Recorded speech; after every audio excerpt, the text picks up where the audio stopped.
Olá, sou o pastor Fernando Angelim. Hoje nós vamos para a nossa sexta aula do módulo Conselhos Importantes para Novos Cristãos, aqui na Escola Teológica Charles Spurgeon. Na última aula nós concluímos o 4º capítulo do livro Arrependa-se e Creia no Evangelho. Respondemos a pergunta: os que se desviam perdem a salvação? Nós vimos que existem pessoas que estão dentro da igreja, mas na realidade nunca nasceram de novo, e quando saem, se afastam dos caminhos do Senhor e nunca mais voltam. Isso é uma evidência de que eles estavam no nosso meio, mas não eram dos nossos, porque senão teriam permanecido. Ou se um cristão por algum motivo tem vivido sem arrependimento, pisando na bola, por assim dizer, o pai vai corrigi-lo, porque o pai corrige o filho que ama e vai trazê-lo de volta. Ele vai se firmar nos caminhos do Senhor, porque é o Senhor quem opera em nós, tanto querer como efetuar. Ele quem começa e termina a obra da salvação, e nenhuma das suas ovelhas poderá ser arrebatada de suas mãos. Aquele que começou a boa obra há de aperfeiçoá-la, há de completá-la até o fim. Então não tem como um verdadeiro cristão perder a salvação, porque em última instância é Deus quem o guarda, é Deus quem o protege, é Deus quem o faz perseverar até o fim. Hoje nós vamos para o capítulo de número 5, nós vamos trabalhar o tema Viva de modo digno do Evangelho de Cristo. Como de costume, nós temos aqui algumas frases ou versículos, nesse caso aqui só versículos, são os seguintes: vivei acima de tudo por modo digno do Evangelho de Cristo, para que, ou indo ver-vos, ou estando ausente, ouça no tocante a vós outros, que estáis firmes em um só espírito, com uma só alma, lutando juntos pela fé evangélica. Filipenses 1, 27. E assim, se alguém está em Cristo, é nova criatura. As coisas antigas já passaram, eis que se fizeram novas. 2 Coríntios 5, 17. Sabendo isso, que foi crucificado com ele o nosso velho homem, para que o corpo do pecado seja destruído, e não servamos o pecado como escravos, porquanto quem morreu está justificado do pecado. Ora, se já morremos com Cristo, cremos que também com Ele viveremos. Romanos 6, do 6 ao 8. Nós amamos porque Ele nos amou primeiro. 1 João 4, 19. Então, nós vamos para o capítulo 5, Viva de modo digno do Evangelho de Cristo. Certa vez, ouvi uma história mais ou menos assim. Havia uma jovem escrava sendo leiloada. O leiloeiro perguntava quem dava o maior lance. E ali, naquele leilão, haviam muitos homens bárbaros, brutos, que se comprassem aquela jovem, iriam fazer coisas terríveis com ela. Então, um homem lá de trás levanta a mão e disse: eu dou o dobro do que qualquer um deles pode dar para comprar essa escrava. Então o leiloeiro disse: vendido! Ela vai pertencer ao Senhor. E quando aquele homem vai até a escrava para pegá-la, o que comprou, ela cospe no seu rosto, dá um tapa na sua face, e ainda assim ele não retruca, ele se limpa e a leva para casa. Quando chega em casa, quando vai falar com ela no outro momento, mais tranquilo, ele chega com uma carta na mão. E ele diz o seguinte: olha, essa é a sua carta de alforria, carta de libertação. Eu comprei você para te livrar do terrível destino que você teria.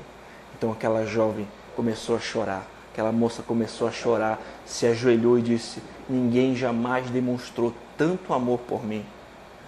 Eu posso ser a sua escrava? Assim como aquela moça, por tanto amor demonstrado, se entregou para ser escrava daquele que a libertou, nós também, pelas misericórdias de Deus, devemos amar aquele que nos amou primeiro. Observe esse versículo.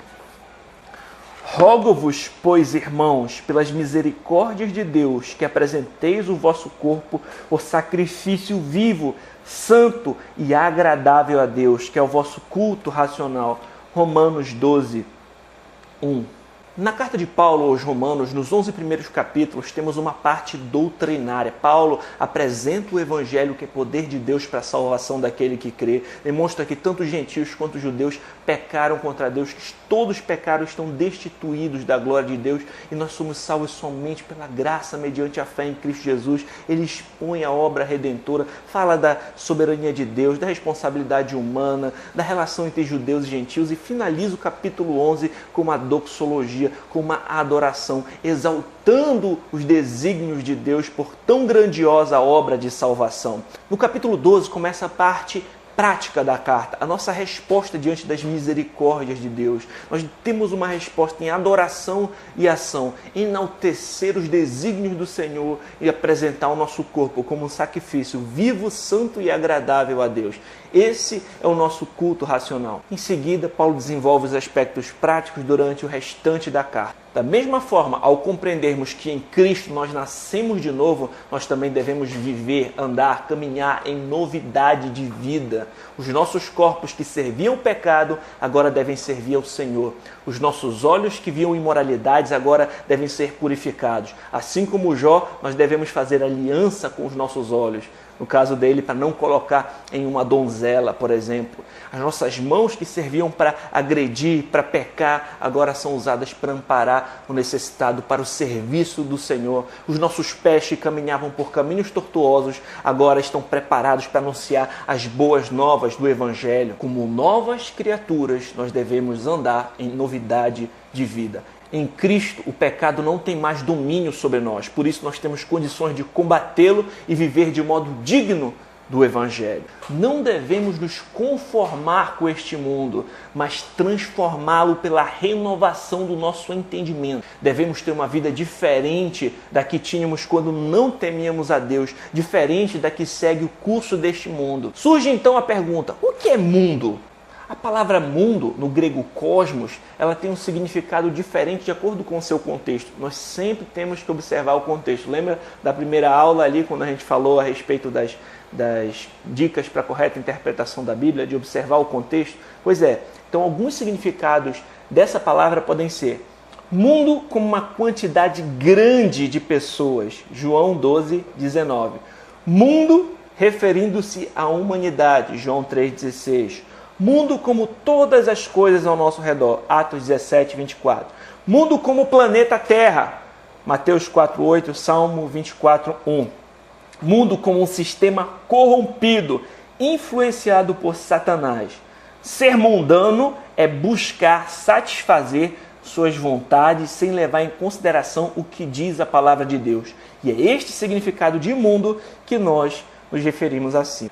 Quando nós falamos a respeito de mundo, nessa perspectiva, é muito importante a gente fazer um parêntese, porque às vezes tem muita confusão a respeito da questão do sagrado e o secular. Vamos tratar um pouco sobre isso agora. É certo que nós devemos ter uma mente transformada pela palavra de Deus, mas quando nós falamos a respeito de mundo, algumas pessoas acabam confundindo, pensando que tudo que está dentro do ambiente da igreja, do ambiente eclesiástico, é sagrado, mas tudo que está fora da igreja é secular, mundano ou algo ruim. Por esse motivo, alguns acabam trazendo muitos elementos estranhos ao culto que poderiam ser perfeitamente adequados fora dele. O que eu quero dizer é que muitos passam a enxergar o ambiente congregacional como um ambiente redentivo por si, que pode santificar qualquer elemento cultural ou prática simplesmente pelo fato de estar sendo produzida ou praticada por uma instituição congregacional ou por ter como nome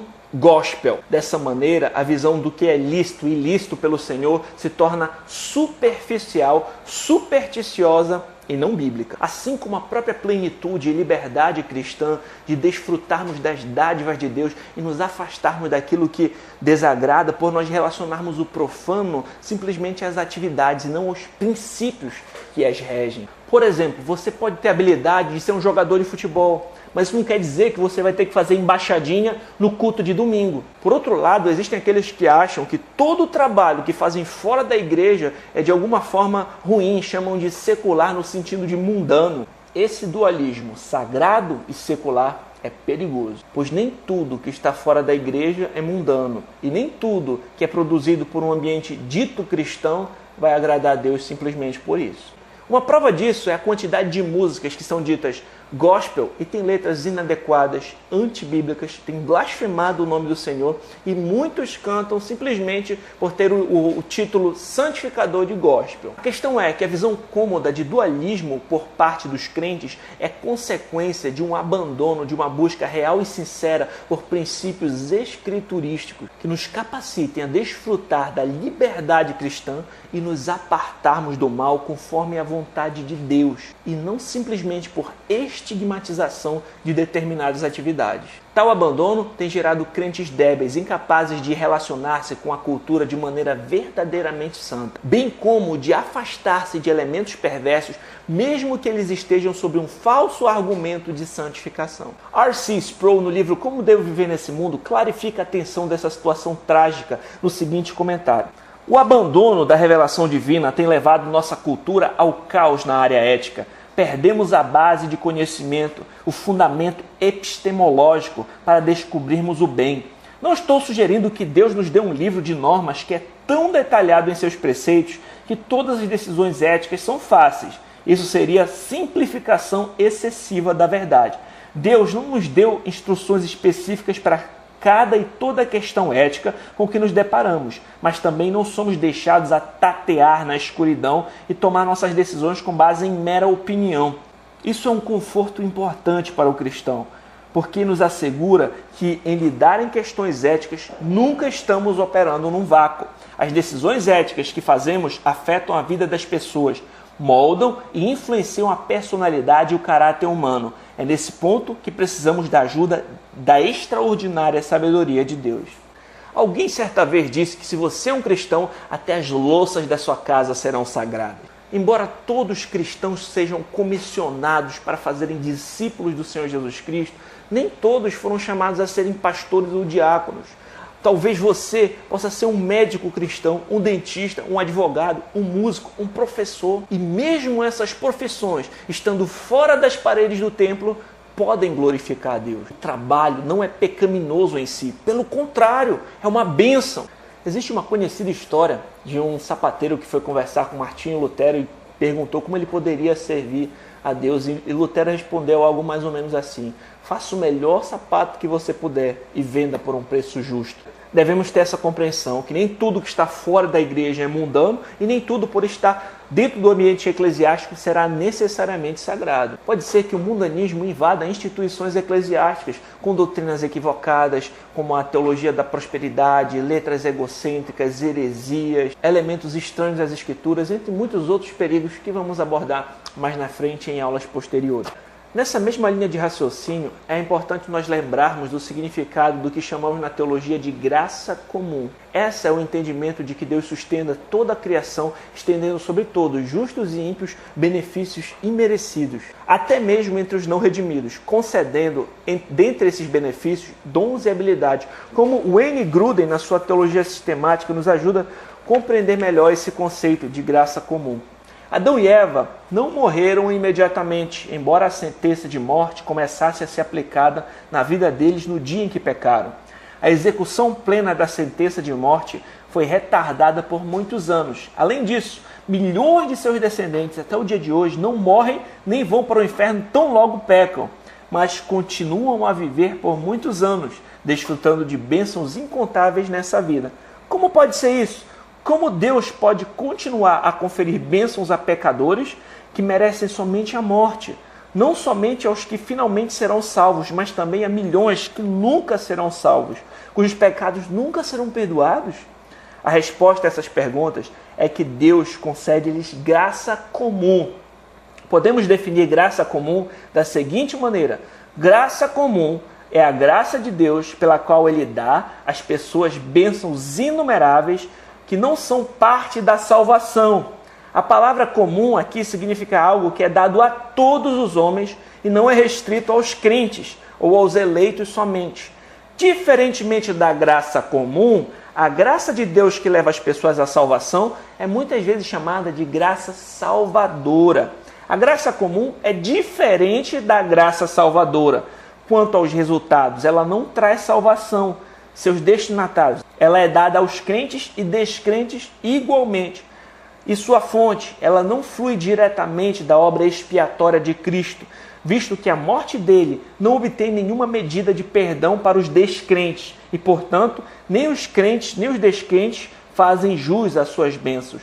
Contudo, sobre o último ponto, deve ser dito que a graça comum flui indiretamente da obra redentora de Cristo. Porque o fato de Deus não julgar o mundo assim que o pecado entrou nele, talvez seja apenas porque ele planejou finalmente salvar alguns pecadores por meio da morte do seu filho. Embora os homens que não creem no Senhor estejam cegos e mortos espiritualmente, estes ainda conseguem manifestar talentos e desvendar a criação. Por exemplo, quando vemos o ser humano fazendo coisas belas, tecnológicas, artísticas, tomando decisões corretas, sabemos que faz parte da graça comum operando na vida deles. Embora isso não seja um ato imaculado, nem suficiente para a salvação dos mesmos. Porém, ainda existem coisas que podem ser admiradas.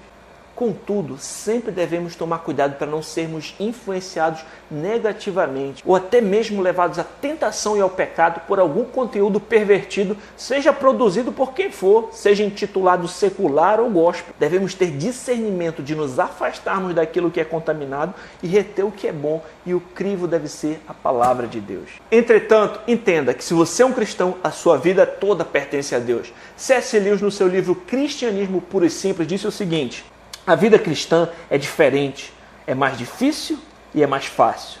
Cristo diz: não quero uma parte do seu tempo, uma parte do seu dinheiro e uma parte do seu trabalho. Quero você. Não vim para atormentar o seu ser natural, vim para matá-lo. As meias medidas não me bastam. Não quero cortar um ramo aqui, outro ali. Quero abater a árvore inteira.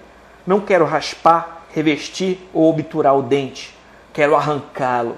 Entregue-me todo o ser natural.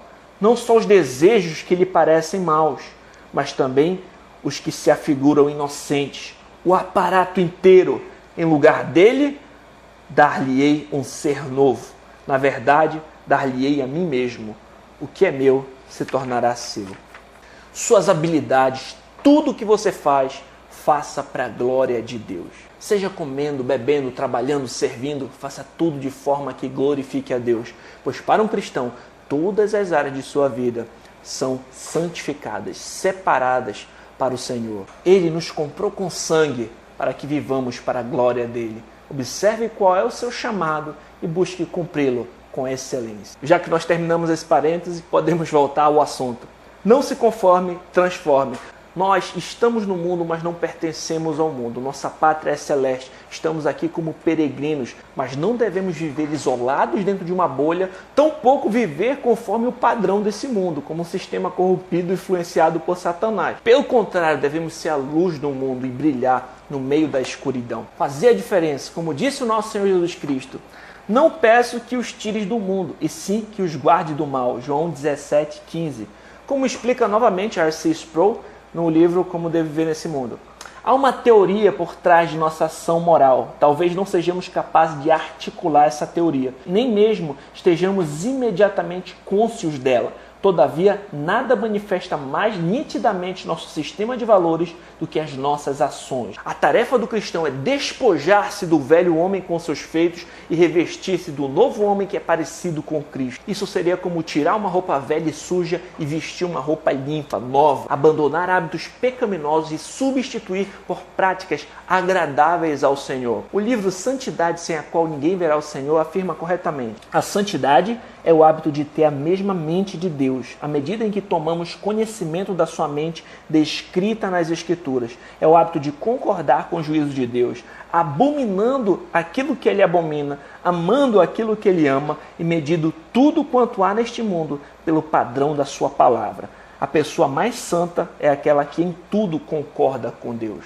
É importante lembrarmos que isso vale para todas as áreas da nossa vida. Devemos levar todos os nossos pensamentos cativos a Cristo. Observar o mundo, nesse caso, todas as coisas ao nosso redor, através da lente da palavra de Deus e sempre perguntar: o que a Bíblia diz sobre isso? Para termos uma mente transformada e influenciarmos o mundo, ao invés de sermos influenciados por ele, precisamos observar os nossos pressupostos. Quais são os motivos pelos quais fazemos as coisas e tomamos as decisões? Por exemplo, por que você deseja se casar? Porque todos se casam? Porque você viu na novela? Ou pelos padrões bíblicos? Temos que nos examinar e observar se os nossos pressupostos são bíblicos ou não. Se não forem, devemos substituir pelo que as Escrituras afirmam a respeito desse assunto. Assim, teremos uma mente transformada pela palavra de Deus, como afirma Mark Dever na obra A Igreja, o Evangelho Visível. Como em todos os assuntos, nossa prática regular como cristãos deve ser buscar a vontade de Deus na sua palavra, quer por mandamento explícito, quer por raciocínio baseado em princípios da palavra. Queremos nos assegurar que a resposta está na Bíblia. Nas aulas seguintes, teremos alguns exemplos para mostrar como a palavra de Deus pode nortear nossa vida em todas as áreas, observando como os princípios bíblicos podem direcionar as nossas decisões nos mais diversos temas. Vamos para as nossas dicas práticas. Busque lembrar de tão grande salvação que nós recebemos em Cristo Jesus e em gratidão viva para a glória dele. Coloque a sua vida em disposição do serviço do Senhor e em todos os aspectos dela, pense o que a Bíblia me diz a respeito disso. E à medida que for observando seus pressupostos, abandone hábitos equivocados e pecaminosos e passe a cultivar hábitos direcionados pelas Escrituras Sagradas. Busque no seu trabalho ou área de atuação trabalhar de forma cristã. Veja como você pode fazer a diferença exercendo a sua profissão norteado pelas Escrituras com excelência e para a glória de Deus. Temos aqui algumas indicações: como viver nesse mundo, santidade sem a qual ninguém verá o Senhor, e leia na Bíblia as cartas de Paulo aos Romanos e aos Efésios. As doutrinas abordadas hoje foram santificação, graça comum, cosmovisão e ética cristã. A nossa aula de hoje vai ficar por aqui. Hoje nós trabalhamos Viva de modo digno do Evangelho de Cristo. Na próxima aula vamos para o capítulo 6 do livro Observe o Mundo com a Lente das Escrituras 1. Vamos tratar da família. Deus abençoe grandemente. Até a próxima.